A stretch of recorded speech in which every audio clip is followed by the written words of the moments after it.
So welcome everybody who's just coming in.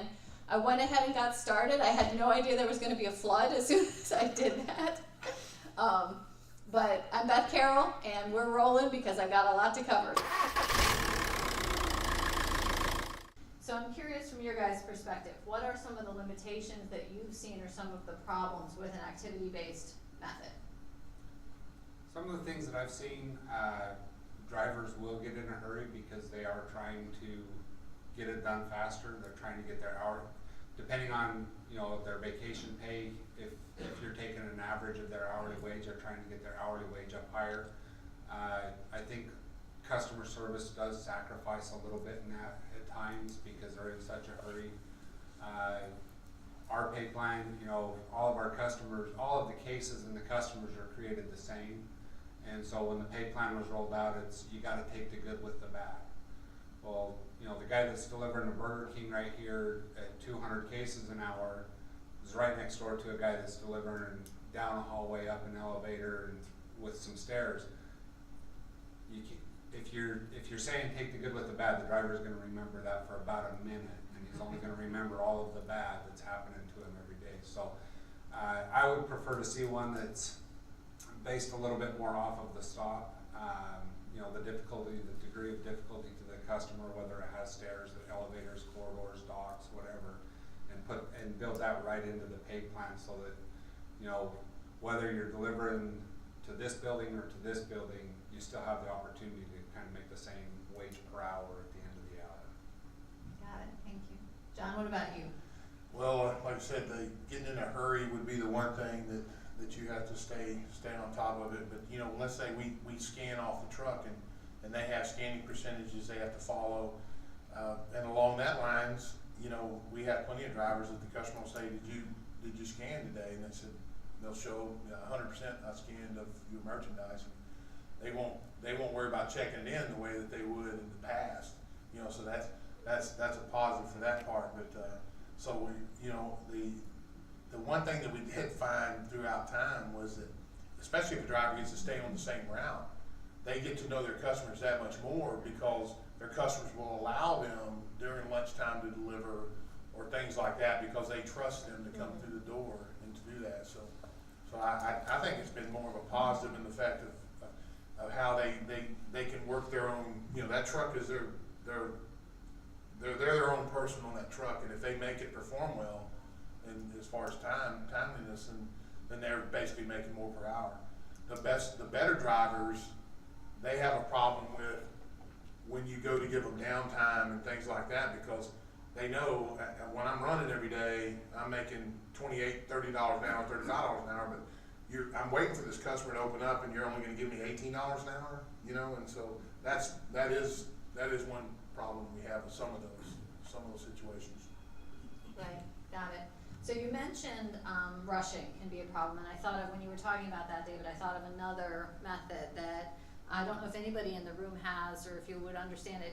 Anybody use engineered standards, or do you know what I mean when I say engineered standards? Anybody have that? So it's actually a grocery store that will remain nameless, but a grocery store on the East Coast that has this for one of their DCs. And I'll explain what it is, and you run into the exact same problem in terms of rushing on it, but it's a very interesting way to pay drivers. So they hired consultants to come in and basically figure out how long it's going to take to do all of the routes that they have and what all the pieces are that go into those routes. And so they developed engineered standards in terms of how long does it take to load and unload and to do the stop and to drive from point A to point B. And so they figured out all of the pieces for the different routes, and they said, okay, this route is going to pay, $300 a day or whatever the number is, and this other route is going to pay $350, and this other one's going to pay $250, and that's just the engineered standard. And if you get it done, so if they say that route should take you 10 hours to get it done, and you get it done in 6, then you either get to pick up another route, or you can go home, or you can do whatever, but you still got paid the full amount for that route. And so the drivers all called that, and this is going to give it away for any of you who knows this company, because I know all the drivers say this. They call it beat the sheet. So the drivers, that's their whole goal in life then, is to beat the sheet in terms of what it says they're going to be paid for doing that route. they get it done faster, they still get that pay, they can pick up another route, and they all do that, they pick up another one, which is fantastic from a productivity standpoint. But the problem that this company ran into is they were comparing that to one of their other offices that was on pure hourly pay, and they saw a much, much higher rate of accidents. It wasn't so much accidents with the truck, it was accidents like slip and fall kind of things, because the drivers were running to try to get around the truck and get in the truck so they could shave any time off that they could to beat the sheet and to get more money out of it. So they were really trying to figure out how can we do the best of both worlds between the hourly pay, which was very safe, you know, that DC had virtually no accidents whatsoever, but their productivity was very low, versus the beat the sheet group that had fantastic productivity but had unacceptable rates of accidents that they were having to pay out workers' comp claim for. So that was something that came to mind, and I didn't know if any of you had any familiarity with that kind of a plan. It's basically activity-based pay, but it's just predefined in terms of the absolute, like what that route's going to pay regardless of what it actually ends up being. So it's just a predefined amount for it. The only time it goes over that is in the overtime. I mean, if the route's $300, but it happens to be on a Friday, and the person goes into overtime, then it will cost more than $300 because of the overtime. Got it. But at the same time, while customer service can be affected because drivers may start hurrying, the smart drivers will figure out, if they build that relationship with the customer, they can oftentimes ask, why don't I have the sugar this week? I used to bring sugar, and now all of a sudden the competitor's bringing it in. Why don't I have that? And at times they've gotten that business back for us because they do have the relationship with the customer. So to me, if you're talking to your drivers about these types of things, and even the lunchtime deliveries, I mean, if you go up and knock on the door at 11 o'clock, they're not going to let you in, or 11:30. Whereas if you walk in the front door and say, hey, I know I can't deliver right now, but do you need any cheese or anything off the truck? All of a sudden they're like, just bring it in. You know, it's really about how you're working with the customer. And so I think the drivers that really understand this, I think it benefits them because they go after the cases. They're telling the salesperson, hey, we don't have this in here, or hey, we've never had this in here. Why don't we have it? And try to increase the cases in that account that way. So you just mentioned customer service, and John, before you mentioned accuracy, right, in terms of making sure that they're doing all their scanning correctly. Those would be fantastic things to use for that incentive plan. Remember I talked about at the beginning, sort of having that icing on the cake, something that's above and beyond and different than their regular activity-based pay or their hourly. So customer service, their ability to save sales or increase sales with a customer.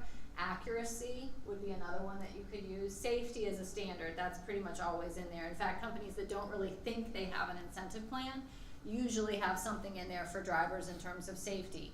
On-time percentage could be one that you could use, and if you're using any sort of a fuel tracking device, you could actually do something that's based on fuel usage and fuel economy.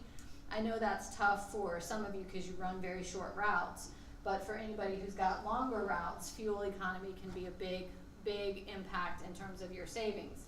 And so those are fantastic things to think about if you want to add something into your plan where you're paying drivers extra based on their individual performance, more so than just the components of what they're doing, but it's actually rewarding them for how they are doing it. And you can start to drive some differentiation between your drivers in terms of who are really your top drivers and who are your middle of the pack drivers and who are your bottom drivers through this incentive compensation plan.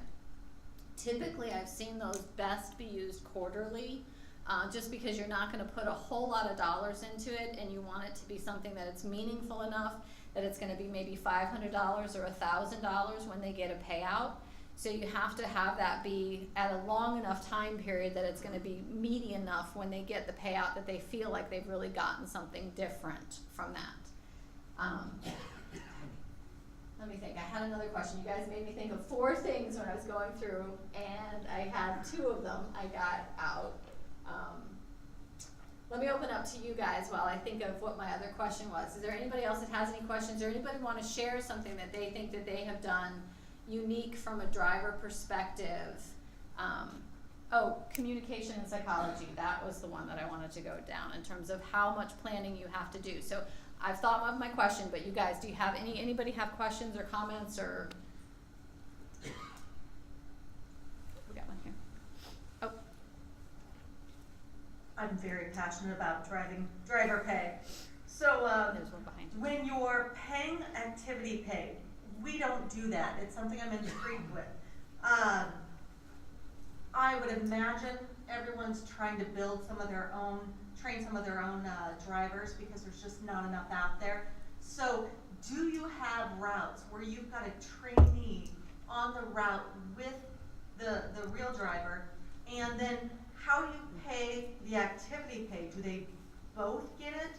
Does only the true driver get it? Now how do you do that when you've got 2 men in a truck versus 1? That's a fantastic question. I'm gonna let them answer first, and then I've got an answer too. So I'm gonna be interested to see if our answers match.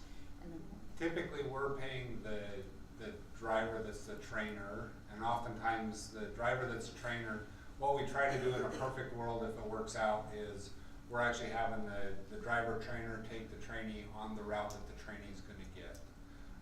The driver trainer, he gets the activity-based pay, but he also gets a little bit extra for doing the training. And we're paying the trainee hourly up until oftentimes we'll wait until they've done the route, for 3 or 4 weeks, and then we'll roll them over to the incentive-based pay. We do the same thing regarding the driver that's training, as far as the training, and a lot of times it will be the route that they'll take over, but we pay them a base pay for the day. So let's say if we go back to your security blanket to get a driver to come work for you, say, here's the deal. You're gonna make a minimum of $950 a week or $1,000 a week in a 5-day setting.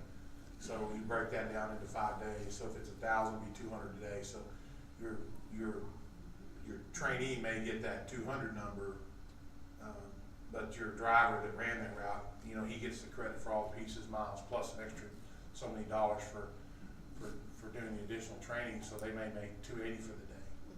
So. Do you get any pushback from the other drivers that say, hey, he gets paid for base pay, for piece pay, but he's not moving all the pieces himself. He's got help. So I'm just thinking of, there's someone's going to not like something. And that's the one piece I could see other drivers saying, well, he's got help and he's making all this extra money, and I'm not. We have dedicated trainers or dedicated people that do it, and not everybody qualifies to do that. They have to have very good accuracy. They can't have a lot of errors themselves, and so it's kind of they have to apply for that position. Anybody can apply for it, but if they haven't applied for it, they can't really complain about somebody else getting it. Yeah, it's a promotion. And I was gonna say the same thing. What I have seen not work terribly well is when it's tried to be split. Okay, so when you try to split the activity-based pay, may 65% to the trainer and 35% to the trainee, I have not seen that as a successful. It's much better to have one of them on the activity-based pay and then the other one on an hourly.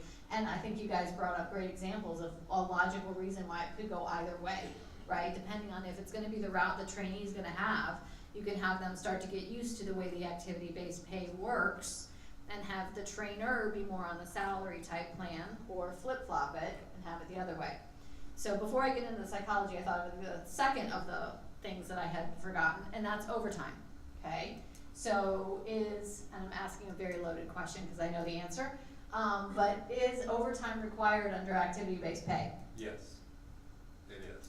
If you're not exempt because of the motor carrier exemption. So if you're not already exempt from overtime, which doesn't seem to apply to a lot of people here, let's have a show of hands. How many of you know your drivers are exempt because of the motor carrier exemption? Got a couple. All of the rest of you are paying overtime to your drivers, correct? All right.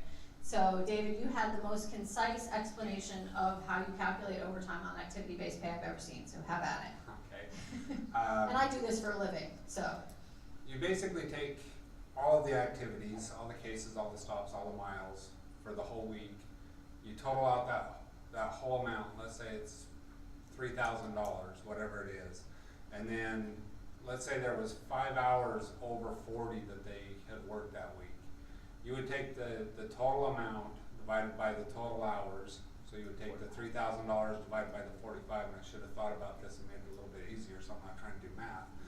But then you take and half of that wage and times it by the 5. So let's just say, for instance, the hourly wage ended up being $35 an hour. You would half that down to $17.50 and times that by the 5 hours for the overtime. Because you've already essentially paid them the straight time on, because the case is paid it all the way through. Now, I hope you guys all know that different states have different overtime rules. And so if you're dealing with California, Colorado, I think Nevada is another one, you have to be aware that not every state in the country calculates overtime based on a 40-hour week. Some of them do it based on a daily rate that they have, so you have to be aware of doing it on that scheme. And some of them have different thresholds that they use. Nobody can be greater than 40 hours. So you're not allowed to actually pay your workers less than the federal mandate that you do, but you can certainly create a system that pays them more than the federal mandate. So you can set it up so that at over 8 hours in a day, for example, and I'm pretty sure that's California, I'm not 100% sure, but over 8 hours in a day, that's when they would start to get overtime. I know some it's over 10 hours in a day.